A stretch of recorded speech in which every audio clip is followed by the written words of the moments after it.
যস্য প্রসাদাৎ ভগবৎ প্রসাদো যস্যা প্রসাদান্নগতি কুতোপি ধ্যায়ং স্তুবং স্তস্য যশস্ত্রী সন্ধম বন্দে গুরুশ্রী চরণারবিন্দম আজানুলম্বিত ভুজৌ কনকাবদাতৌ সংকীর্তনৈকপিতরৌ কমলায়তাক্ষৌ বিশ্বম্ভরৌ দ্বিজবরৌ যুগধর্মপালৌ বন্দে জগৎ প্রিয়করৌ করুণাবতারৌ বরহা পীড়াভিরামং মৃগমদতিলকং কুণ্ডলাক্রান্তগণ্ডং কঞ্জাক্ষং কম্বুকণ্ঠং স্মিত শুভগমুখং স্বাধরেণ্যস্ত বেণু শ্যামং শান্তং ত্রিভঙ্গং রবিকর বসনং ভূষিতং বৈজয়ন্তা বন্দে বৃন্দাবনস্থং যুবতী শতবিতং ব্রহ্মগোপালবেশং গোবিন্দানন্দিনী নিত্যে গোবিন্দ প্রীতিবল্লভে গোবিন্দ প্রেয়সী দেবী রাধিকে তাং নমাম্যহম বন্দে নন্দ ব্রজস্ত্রীণাং পাদরেণুমভিঘ্নস যাসাং হরি কথোদ্গীতং পুনাতি ভুবনত্রয়ম নারায়ণং নমস্কৃত্য নরং চৈব নরোত্তমং দেবীং সরস্বতীং ব্যাসং ততো জয়মুদীরয়েৎ নমো ধর্মায় মহতে নমঃ কৃষ্ণায় বেধসে ব্রাহ্মণেভ্যো নমস্কৃত্য ধর্মান বক্ষে সনাতনা বাঞ্ছা কল্পতরুভ্যশ্চ কৃপা সিন্ধুভ্য চ পতিতানাং পাবনেভ্যো বৈষ্ণবেভ্যো নমো নমঃ বৃন্দাবৈ তুলসী দেব্যৈ প্রিয়াবৈ কেশবস্য চ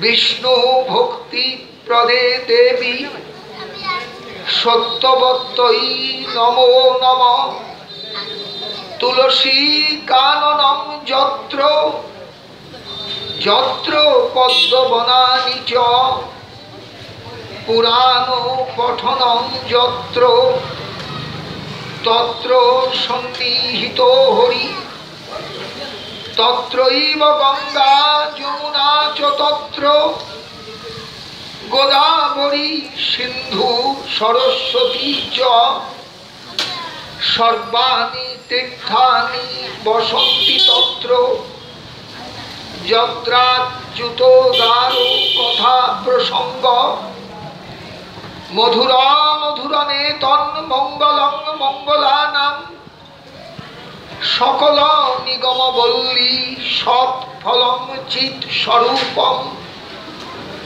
সকিদপি পরিগীতং শ্রদ্ধয়া হেলয়া বা ভৃগুবর নরমাত্রং তারয়েৎ কৃষ্ণ নাম মূকং করোতি বাচালং পঙ্গুং লঙ্ঘয়তে গিরিম যৎকৃপা তমহং বন্দে পরমানন্দ মাধবম অনর্পিত চরিণী চিরাত করুণয়া বতীর্ণ কলৌ সমর্পয়িতু উন্নত উজ্জ্বল রসাং স্বভক্তি শ্রিয়ম হরি পুরট সুন্দর দুটি কদম্ব সন্দীপিত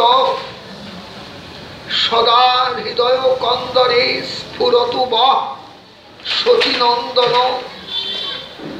শ্রীরূপ সনাতন ভট্ট রঘুনাথ শ্রীজীব গোপাল ভট্ট দাস রঘুনাথ এই ছয় গোসাইয়ের করি চরণ বন্দন যাহা হইতে বিঘ্ন নাশ অভীষ্ট পূরণ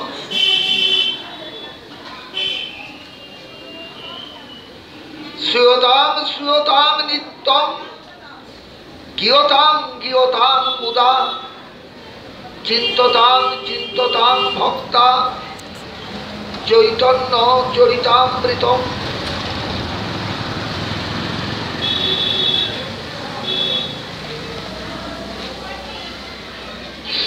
কলিযুগ পাবনাবতার প্রভু শ্রী নিত্যানন্দ প্রভু শ্রী গৌর সুন্দরের একান্ত কৃপাভাজন গৌড়ীয় বৈষ্ণব কুলতিলক আচার্য বরেণ্য শ্রীল শ্রীযুক্ত প্রবোধানন্দ সরস্বতীপাদ আজ থেকে কয়েক শতাব্দী পূর্বে শ্রীধাম বৃন্দাবনে অবস্থানকালীন সময়ে কয়েকখানি গ্রন্থ লিখেছিলেন। আমি গতকাল এই আসরে যে প্রবোধানন্দ সম্পর্কে কথা বলেছিলাম এই কথাগুলো আমি নিতাই গৌর ভাগবত সমাজেও রেখেছি, নারায়ণপুরেও রেখেছি। তার কারণ আজকে বাস্তব সময়টা এমন একটা জায়গায় আমরা এসে দাঁড়িয়েছি, বাস্তবে আমাদের প্রত্যেকের একটু সচেতন হওয়া দরকার, নইলে অদূর ভবিষ্যতে আমাদের এই অনুষ্ঠান এসব থাকবে না, এগুলো চলবে না, এগুলো সব হারিয়ে যাবে। মহাপ্রভু তো হারিয়ে গিয়েছেনই, এগুলোও সব হারিয়ে যাবে। আমরা অসহায় হয়ে অন্য সম্প্রদায়ের কাছে নিজেদের উৎসর্গ করতে বাধ্য হব। এই জন্য প্রত্যেকেরই বাস্তব সময়টা বোঝা দরকার, বাস্তবোচিত কিছু পদক্ষেপ নেওয়া দরকার। আমরা যারা মহাপ্রভুকে ভালোবাসি, মনে রাখবেন মহাপ্রভুকে ভালোবাসা এক জিনিস আর পুজো করা আর এক জিনিস। পুজোর নামই ভালোবাসা ঠিকই, কিন্তু সেই পুজোটা যখন আনুষ্ঠানিকভাবে লোক দেখানো ব্যাপার হয়ে যায় তখন ভালোবাসাটা কিন্তু অনেক কমে আসে, ভালোবাসা থাকে না। রাত্রিবেলা মহাপ্রভুকে এখানে পাহারা দিতে সম্ভবত কেউ থাকেন কিনা আমার সংশয় আছে। কাজে আমরা যে যার তার নিজেদের স্বার্থটা সবাই বুঝি, আমাদের কিন্তু সেই স্বার্থবোধটা এই জায়গায় একটু থাকা প্রয়োজন। যেহেতু মহাপ্রভু আমাদের বাঙালির ঘরে এসেছিলেন, ঘরের ছেলের চক্ষে দেখেছি বিশ্বভূপের ছায়া, বাঙালির হিয়া অমিয় মথিয়া নিমাই ধরেছে কায়া। হয়তো সত্যেন্দ্রনাথ দত্তের কবিতাটা কারোর মনে থাকলেও থাকতে পারে। তাই সেই ঘরের ছেলের চক্ষে আমরা যে বিশ্বভূপের ছায়া একদিন দেখেছিলাম, বাঙালির হিয়া, সেই হিয়ার যে অমৃত, হিয়া মানে হৃদয়, সেই হৃদয়ের যে অমৃত, সেই অমৃত থেকে মহাপ্রভুর আবির্ভাব, তার থেকেই মহাপ্রভুকে আমরা পেয়েছি। বাঙালি ভাবপ্রবণ জাত, আর এই ভাবপ্রবণ বাঙালির ভাবপ্রবণতা রূপ যে তার হৃদয়ের সম্পদ, এই সম্পদ থেকেই আমরা মহাপ্রভুকে একদিন লাভ করেছিলাম। এগুলো হয়তো আমরা কেউ ভাবি না। এই হঠাৎ করে মহাপ্রভু গুজরাটে না জন্মিয়ে নবদ্বীপে এলেন কেন, কিংবা আরও ভালো জায়গায় না জন্মিয়ে এখানে এলেন কেন? নবদ্বীপ তো একটা অখ্যাত স্থান ছিল, শুধু বিদ্যাস্থান। নবদ্বীপ তো তীর্থ ছিল না তার আগে। আজকে নবদ্বীপ ধাম, নবদ্বীপ তীর্থ, মানুষ তীর্থ করতে নবদ্বীপে যায়। কিন্তু আজ থেকে 531 বছর আগে, মহাপ্রভুর আবির্ভাবের আগে যদি চলে যাই, নবদ্বীপের পরিচিতি একটা কারণে, নানাদের সহিতে লোক নবদ্বীপে যায়। নবদ্বীপে পড়িলে সে বিদ্যারস পায়। মহাপ্রভুর জন্য নবদ্বীপে সেদিন লোকে আসতো না, কারণ মহাপ্রভুর তখন জন্মই হয়নি।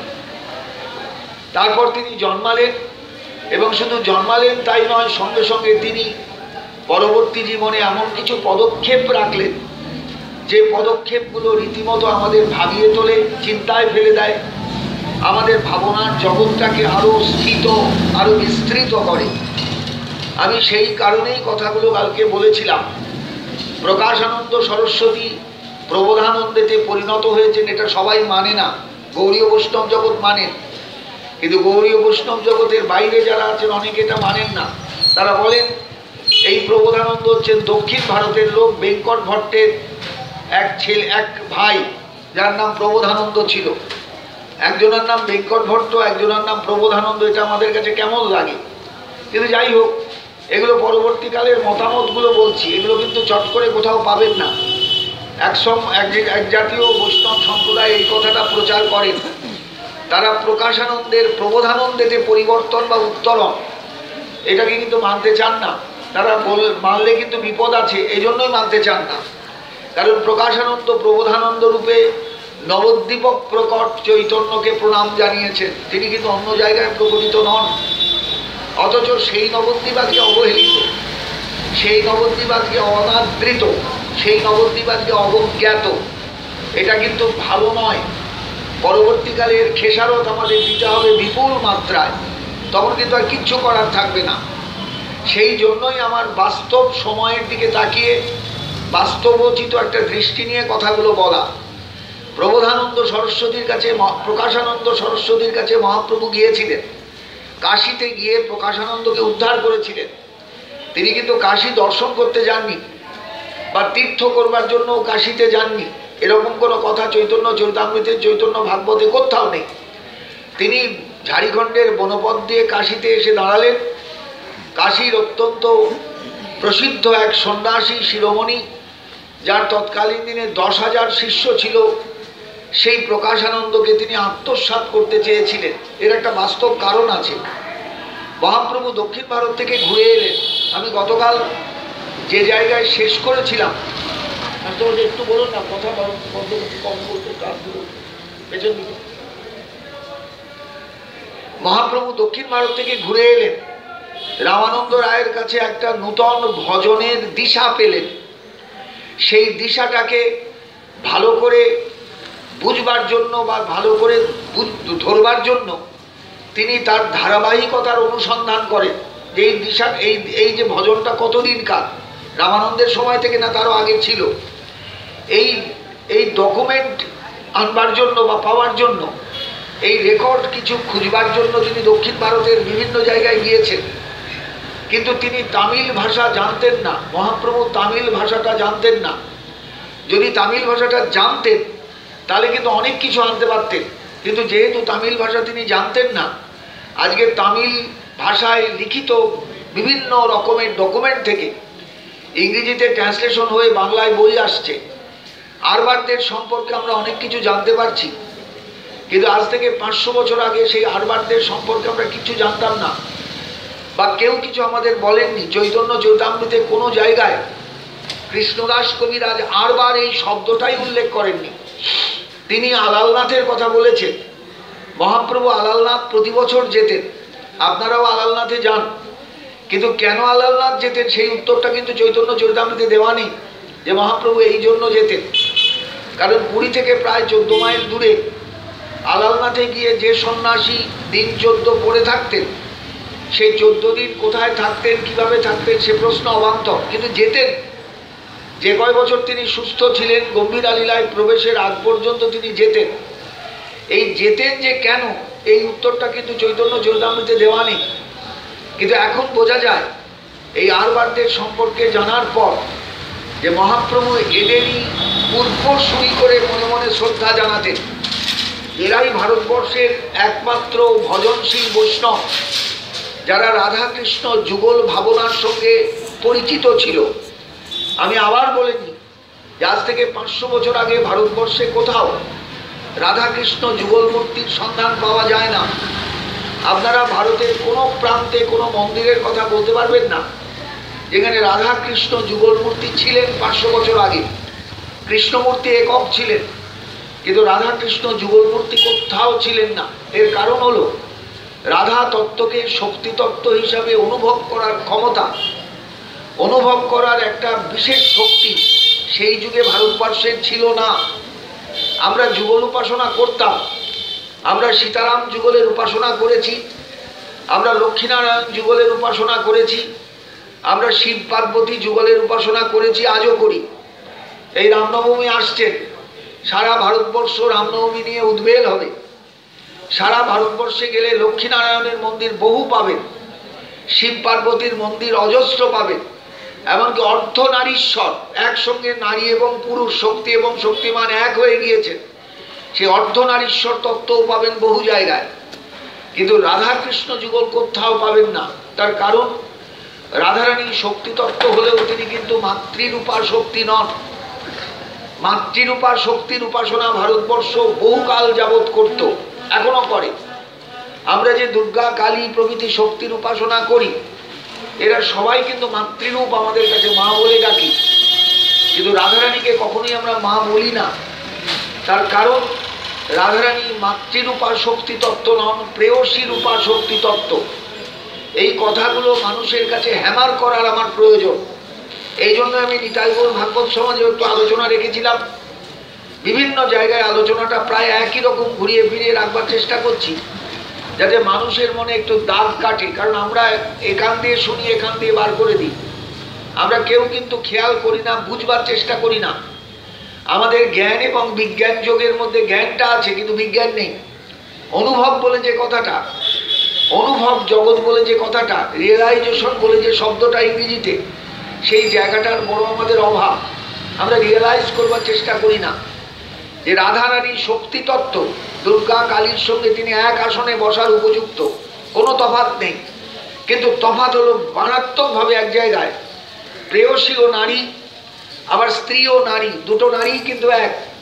কিন্তু প্রেয়সী কখনো স্ত্রী হয় না, স্ত্রী কখনো প্রেয়সী হয় না।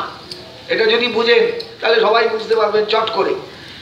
নারীও, যে নারী প্রেয়সী, সেই নারী জাতিরই আরেকটা নারী স্ত্রী। এই স্ত্রী কখনো প্রেয়সীর জায়গা দখল করতে পারবে না, আবার প্রেয়সী কখনো স্ত্রীর জায়গা দখল করতে পারবে না। স্ত্রীর জায়গায় স্ত্রী, প্রেয়সীর জায়গায় প্রেয়সী। এটা যদি বুঝে থাকেন বা এটা যদি বুঝতে পারেন, তাহলে শক্তিতত্ত্বের এই অসাধারণ বৈচিত্র্যের জায়গাটাও সবাই বুঝবেন যে শক্তিরও দুটো রূপ আছে, একটা মাতৃরূপ, একটা প্রেয়সী রূপ। এতদিন পর্যন্ত শক্তির প্রেয়সী রূপটা আমাদের কাছে অজানা ছিল। এটা যদি না বুঝতে পারে তাহলে রাধা তত্ত্ব জয় রাধে জয় রাধে বলে কোনো লাভ নেই, কিছু লাভ হবে না। আপনি হাজারবার বৃন্দাবনে যান, কিন্তু মাথায় যদি এটা না ঢোকে আপনি কোনোদিন বুঝতে পারবেন না, কোনোদিন ধরতে পারবেন না। ওই জয় রাধে বলে যাবেন, রাধারানীকে শাঁখা সিঁদুর দিয়ে যাবেন, ইত্যাদি ইত্যাদি। এইগুলো যে ঘটনাগুলো ঘটে, কারণ হলো অজ্ঞতা, মূর্খতা, নির্বুদ্ধিতা। এই জায়গাটাই মহাপ্রভুর অসাধারণ প্রকাশ। তিনি কিন্তু আবিষ্কার করেননি এটা, তিনি কিন্তু এটাকে সাধন জগতে নিয়ে আসেননি। এনেছিল আরবার সম্প্রদায়ের ভক্তরা, তাদের সংখ্যা খুব কম, তাদের বিরাট কোনো শিষ্য সম্বল ছিল না। তারা শুধু চেয়েছিল তাদের এই ভজনের, এই অনুভবের জায়গাটা স্থায়ীভাবে মন্দির রূপে প্রতিষ্ঠিত হয়ে নীলাচলের কোনো এক জায়গায় হোক। নীলাচলের বহু মন্দির আজকে আছে, কিন্তু 500 বছরের আগে পেছিয়ে যান, 600, 700, 800 বছর আগে আরবারদের নীলাচলে ঢোকার কোনো অধিকার ছিল না, যে কারণে তারা নীলাচলের ক্ষেত্র সীমার বাইরে ব্রহ্মপুর নামক জায়গায় মন্দির স্থাপন করতে বাধ্য হয়েছিল। এরা কিন্তু নীলাচলেই ঢুকতে চেয়েছিল, কারণ নীলাচলটা হলো ভারতের সমস্ত সম্প্রদায়ের একটা স্থায়ী বাসস্থান বা আবাস বা গদি। একটা শ্লোক আছে বলদেব বিদ্যাভূষণের, তিনি বলছেন রামানুজং শ্রী চক্রে মধ্যাচার্যং চতুর্মুখ শ্রীবিষ্ণু স্বামীনং রুদ্র নিম্বাদিত্যং চতুর্শন। এদের আবির্ভাব কোথায় না, ঝুৎকলে পুরুষোত্তমা। এদের প্রকাশটা উৎকল থেকে, পুরুষোত্তম ক্ষেত্র নীলাচল থেকে। যত্তারস্তে কলৌ ভাববা ঝুৎকলে পুরুষোত্তমা। এই হলো 4টে বৈষ্ণববাদ দ্বৈতবাদী সম্প্রদায়। দ্বৈতবাদী মানেই কিন্তু ভাববাদী নয়।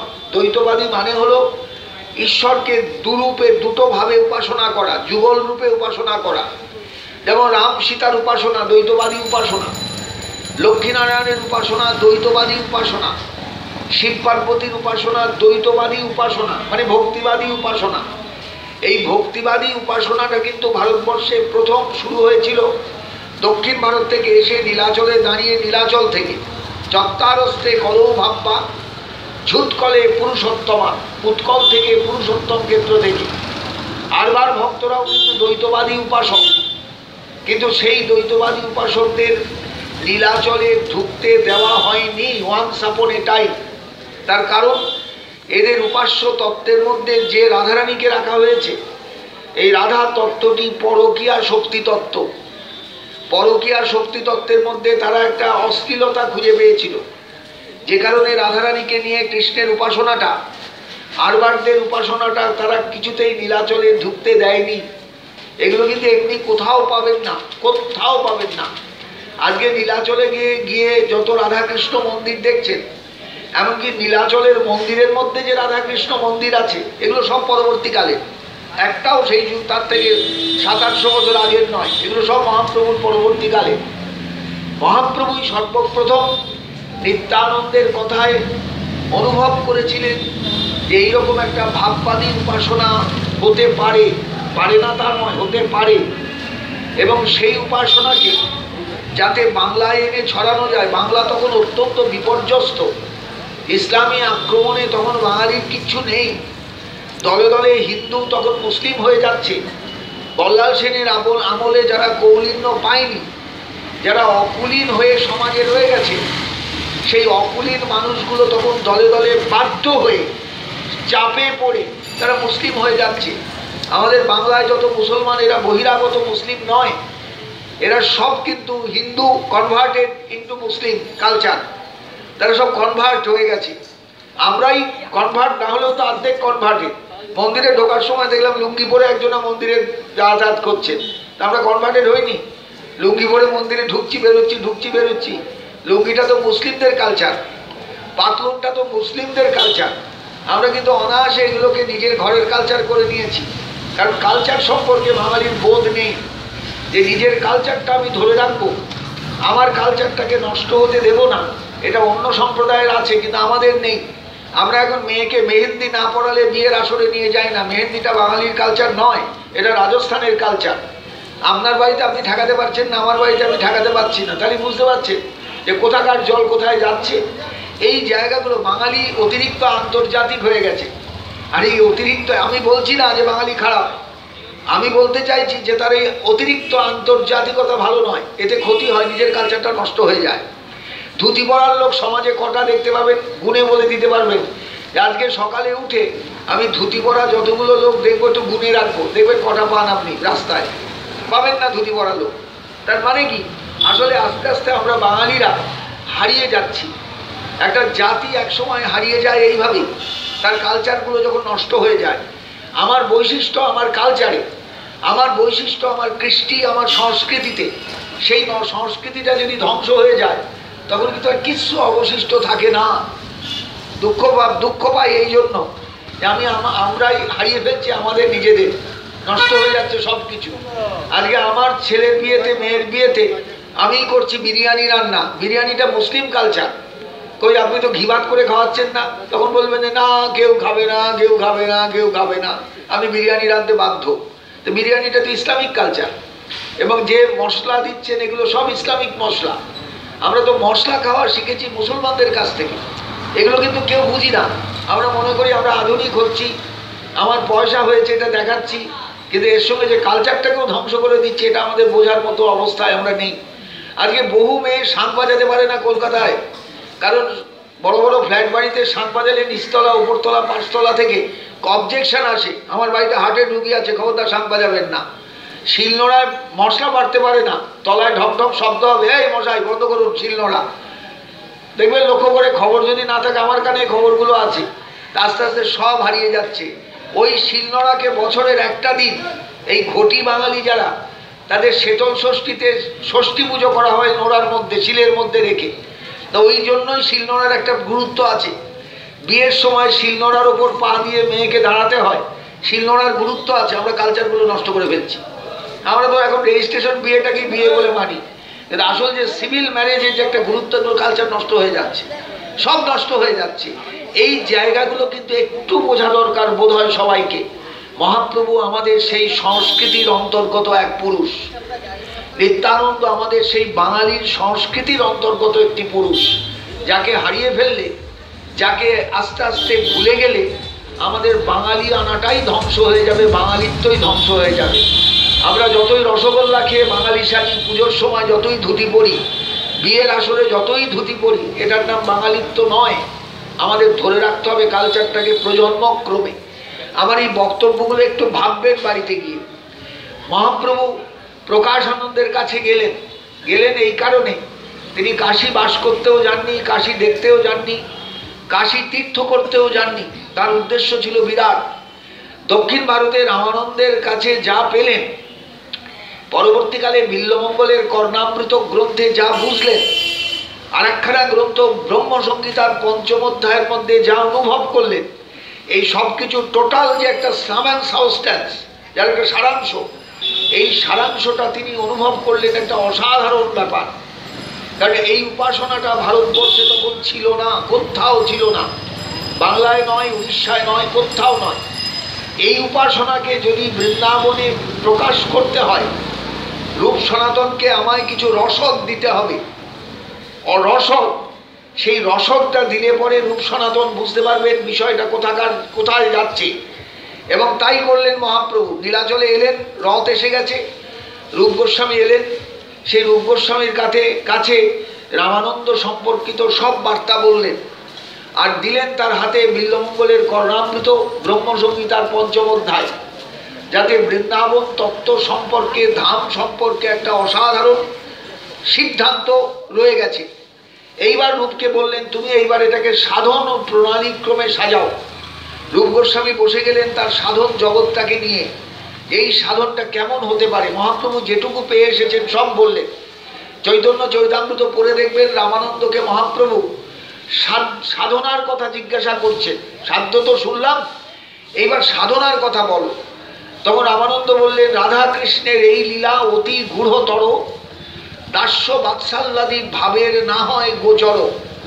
অর্থাৎ যে লোকটা দাস্য ভাব নিয়ে, সখ্য ভাব নিয়ে, বাৎসল্য ভাব নিয়ে রাধাকৃষ্ণ উপাসনা করতে যাচ্ছে, সে লোকটা ভুল করছে। কখনোই হয় না। আমরা গোপাল পুজো করি, এদিকে মন্ত্র নিয়েছি, যুগল মন্ত্র, হয় না। এগুলো সব সিদ্ধান্ত বিরোধী, একদম রসাভাস, কিন্তু আমরা ঘরে করি। এই যে দেখবেন এখানে পূর্ববঙ্গের মানুষের মধ্যে একটা গোপালের একটা বার্ষিক একটা মহোৎসবের ব্যাপার আছে। সবারই গোপাল এক জায়গায় এলেন, সবাই কিন্তু দীক্ষা নিয়েছেন যুগল মন্ত্রে, এদিকে পুজো হচ্ছে গোপাল। বালগোপালকে কখনোই যুগল মন্ত্রে পুজো করা যায় না। বালগোপাল বাৎসল্য রসের প্রতিমূর্তি, তার জন্য বাৎসল্য রসের যুগল গোপাল মন্ত্র আছে। সেই মন্ত্র না থাকলে কিন্তু গোপাল পুজো হয় না। এগুলো কিন্তু ধারণা কারোর মাথায় নেই। এইবার এই যে যুগল উপাসনা, এই উপাসনাটাকে দাঁড় করালেন রূপ গোস্বামী। তার ভক্তিরসামৃত সিন্ধু, তারপরে উজ্জ্বল নীলমণি গ্রন্থ দিয়ে এই যুগল প্রেয়সী তত্ত্বকে দাঁড় করালেন। উজ্জ্বল নীলমণিতে একটা চ্যাপ্টারই আছে নায়িকা প্রকরণ। সেখানে নায়িকার মধ্যে মানে স্বকীয়া নায়িকা, পরকীয়া নায়িকা বলে দুটো নায়িকা প্রকরণের বিশ্লেষণ আছে। রাধারানী পরকীয়া নায়িকা, যাকে নিয়ে গণ্ডগোল, যে বিষয় নিয়ে গণ্ডগোল, সেই পরকীয়াত্মকে নিরসন করলেন অসাধারণ একটা যুক্তি দিয়ে। এবং সেটা ভরতের নাট্যশাস্ত্রের একটা শ্লোক, অসাধারণ শ্লোক। ভরতের নাট্যশাস্ত্র যে কোনো মানুষ, যে নৃত্যবিদ, নৃত্য বিশারদ, যে সঙ্গীত বিশারদ, যে নাটক বিশারদ, সবাইকে কিন্তু পড়তে হয় বইটা। ভারতবর্ষের নাটক জগতে, সঙ্গীত জগতে ভরতের নাট্যশাস্ত্রটা একটা দুর্দান্ত গ্রন্থ। তার মধ্যে একটা শ্লোক আছে, নিষ্ঠা যদ অঙ্গিনী রসে কবিভিদ পরোরা তদ গোকুল অম্বুজ্যোতিষাম কুলমন্তরেণ। জগতে পরকীয়া নায়িকা সর্বত্র নিন্দনীয়, কিন্তু বৃন্দাবনকে বাদ দিয়ে পরিষ্কার ভরত লিখছেন। ভরতের নাট্যশাস্ত্র কয়েক হাজার বছরের পুরনো গ্রন্থ, মহাপ্রভু তো সেদিন এলেন। এই শ্লোকটা দিয়ে রূপ গোস্বামীপাদ দেখালেন যে পরকীয়াত্ম সব জায়গায় নিন্দনীয়। পরকীয়া নায়িকা নিয়ে কোনো উপন্যাস হয় না। আজকে পরকীয়া নায়িকার ছড়াছড়ি দেখবেন, সিরিয়ালে পরকীয়া নায়িকা, সবারই দুটো করে বউ, দুটো করে, একটা পরকীয়া একটা স্বকীয়া। এই যে দেখছেন এগুলো কিন্তু আজকে এগুলো চলছে, কিন্তু এগুলো নিয়ে সত্যিকারের কালজয়ী উপন্যাস তৈরি হবে না। এই সিরিয়াল লোকে দুদিন পরে ভুলে যাবে, ভুলবেই, ভুলতে বাধ্য। কিন্তু যে কোনো কালজয়ী উপন্যাস তৈরি হতে গেলে স্বকীয়া নায়িকা দরকার, স্ত্রী স্বকীয়া নায়িকা। কিন্তু স্ত্রীর পরেই যদি কেউ থাকে তৃতীয় একজন, তিনি কিন্তু পরকীয়া। যদি তিনি পরের স্ত্রী হন তাহলে তো আরো সোনায় সোহাগা। এই যে পরকীয়া নায়িকা, এই পরকীয়া নায়িকা নিয়ে কোনো উপন্যাস হয় না, সাহিত্য হয় না, কোনো রকম গ্রন্থ হয় না। এই নায়িকা সর্বত্র নিন্দনীয়, কেবল এক জায়গায় তিনি নিন্দনীয় নন, সেটা বৃন্দাবনে। কেন?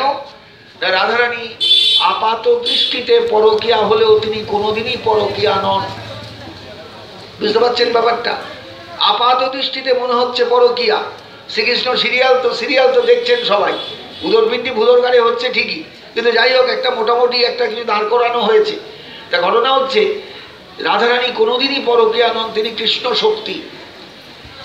কৃষ্ণ শক্তি, তিনি শক্তি তত্ত্ব, কিন্তু পরকীয়াত্বটা রাখা হয়েছে প্রেমতত্ত্ব বোঝাবার জন্য।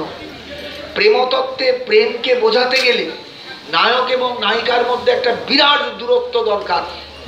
এই দূরত্বটাই হচ্ছে পরকীয়াত্ব।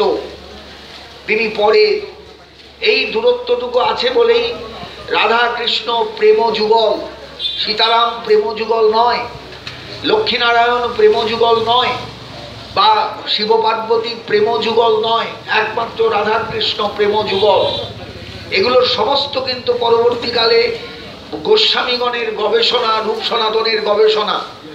এবং তারপরেই মহাপ্রভু কাশীতে এলেন। কাশীতে আসার পর এইবার চিন্তা করলেন, বাস্তব দেখুন মহাপ্রভু কতটা বাস্তববাদী ছিলেন, যে আমি যে বৃন্দাবনে রূপ সনাতনকে দিয়ে মন্দির প্রতিষ্ঠা করব, এই মন্দির প্রতিষ্ঠা করতে বাধা আসবে সবচেয়ে বেশি কাশী থেকে। কারণ এখন যেমন টুক করে লোকে একটা সুপ্রিম কোর্টে কেস ঠুকে দেয়, সুপ্রিম কোর্টের কেস কবে রায় দেবে তার ঠিক নেই, বা একটা কেস ঠুকে দিল দিয়ে সব ছাড়াবাড়া হয়ে গেল। ঠিক তেমনি তখনও ছিল, ভারতের ধর্মীয় জীবনে কোনো সমস্যা এলে সঙ্গে সঙ্গে এই সুপ্রিম কোর্ট ছিলেন কাশীধাম। সমস্ত ধর্মীয় জগতের সিদ্ধান্ত করত কাশী। কাশীতে যদি একটা কেস ঠুকে দেওয়া হতো, মানে একটা সমাধান চাই, কাশীর সমস্ত রকমের সন্ন্যাসী সম্প্রদায় থেকে আরম্ভ করে পণ্ডিত সম্প্রদায় এক জায়গায় বসে একটা সিদ্ধান্ত করতে বহু সময় চলে যেত, কাজ গুটিয়ে যেত, কিছুই হতো না। এই জন্য মহাপ্রভু কাশীতে এলেন একটা বাস্তব সমস্যাকে সামনে নিয়ে, জ্বলন্ত সমস্যাকে সামনে নিয়ে, যে আমি যে মাধবেন্দ্র পুরীপাদের কথায় ভাববাদের চরম স্তরে নিয়ে যাব মানুষকে, সেই ভাববাদী উপাসনাটাকে আমি যদি প্রত্যক্ষ আনতে চাই মানুষের সামনে, তাহলে আমার পাশে কাশীকে দরকার। কারণ কাশী হচ্ছে তখন একমাত্র সিদ্ধান্ত দেওয়ার মালিক। এই জন্য তার কাশীতে আসা।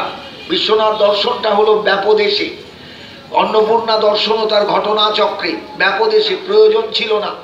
তিনি কাশীতে এলেন বিশাল একটা উদ্দেশ্য নিয়ে।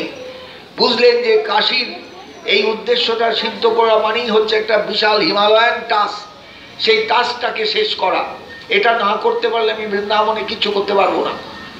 এই নিয়ে কাশীতে এলেন। চৈতন্য চরিতামৃতে কিন্তু এই অসাধারণ ঘটনাটাকে খুব বেশি যে একটা গুরুত্ব দিয়ে বলা হয়েছে তা নয়, একটা বর্ণনা দিয়েছেন কবিরাজ গোস্বামী। বৃন্দাবন দাস কিচ্ছু দেননি, কিচ্ছু দেননি। এইবার সেই কাশীতে এসে মহাপ্রভু স্নান করতে যান, তারপরে প্রণাম করতে যান বিশ্বেশ্বরকে, সর্বত্র হরিনাম করতে করতে যান, যেটা সন্ন্যাসীরা কেউ করে না। প্রতিটা পদক্ষেপে তিনি ভক্তিবাদের চূড়ান্ত প্রতিমূর্তি রূপে দেখান। মানুষের মধ্যে যেমন কৌতূহল এলো, সন্ন্যাসীদের মধ্যে তেমনি কৌতূহল এলো অন্য কারণে। এই অসাধারণ বাঙালি এক নবীন সন্ন্যাসী কাশীধামে এসে কাশীর একটা বিরাট সংখ্যক মানুষের ওপর একটা প্রভাব বিস্তার করে ফেলেছে। এই প্রভাবটা যদি বাড়তে থাকে, তাহলে একদিন সন্ন্যাসীদের পেছিয়ে যেতে হবে, এই সন্ন্যাসী এসে যাবেন সামনে, অতএব একে আগে আটকাও। এইবার প্রকাশানন্দের সভাতেও আলোচনা হলো। প্রকাশানন্দ এই সন্ন্যাসীকে তাড়াবার জন্য গুজব রটাতে লাগলেন, সন্ন্যাসীদের দিয়ে, শিষ্যদের দিয়ে গুজব ছড়ালো। সেই গুজব চরম আকার নিল। মহাপ্রভু যে বাড়িতে ছিলেন, তপন মিশ্রের বাড়ি ছিলেনও, দেখুন লক্ষ্য করবেন, তিনি সন্ন্যাসীর আখড়ায় গিয়ে যদি উঠতেন সাদরে গৃহীত হতেন, কিন্তু তিনি কোনো সন্ন্যাসীর আখড়ায় ওঠেননি। কারণ তাকে কিছু একটা দায়িত্ব পালন করতে হবে, বিরাট দায়িত্ব। অতএব সন্ন্যাসীর আখড়ায় উঠলে তার প্রাণ সংশয় হতে পারে, সন্ন্যাসীরা তাকে মেরে ফেলতে পারেন, সন্ন্যাসীরা তাকে গলা টিপে দিতে পারেন, অনেক কিছু করতে পারেন। অতএব সেই কারণে মহাপ্রভু উঠেছেন তার পুরনো পরিচয়ের সূত্র ধরে তপন মিশ্রের বাড়ি। গৃহীর বাড়িতে সন্ন্যাসীর ওঠা ঠিক নয়, এটা কিন্তু নিন্দনীয়, কিন্তু তবুও উঠেছেন মহাপ্রভু। ব্রাহ্মণের বাড়ি, পূর্ব পরিচয় ছিল তপন মিশ্রের বাড়িতে। কেন উঠেছেন বুঝতে পারছেন? যে আমাকে যদি প্রতিবাদী হিসাবে এখানে দাঁড়াতে হয়, তাহলে আমাকে একটা নিরপেক্ষ জায়গায় থাকতে হবে, কোনো সন্ন্যাসীর ডেরায় থাকলে চলবে না। কারণ আমি তো প্রতিবাদ করতে এসেছি, সন্ন্যাসীদের সঙ্গে আমার দ্বন্দ্ব আছে, দ্বন্দ্ব হবেই। তারপরে যদি সমাধান হয় দেখা যাক। আমার এই সময়ের মহাপ্রভুকে বড় ভাবতে ইচ্ছা করে যে মাথায় কত চিন্তা নিয়ে, কত ভাবনা নিয়ে, ভগবান টগবান ভাবুন পরে, আগে মানুষ হিসাবে তাকে ভাবুন যে কত বড় দায়িত্ব নিয়ে তিনি কাশীতে গিয়েছেন।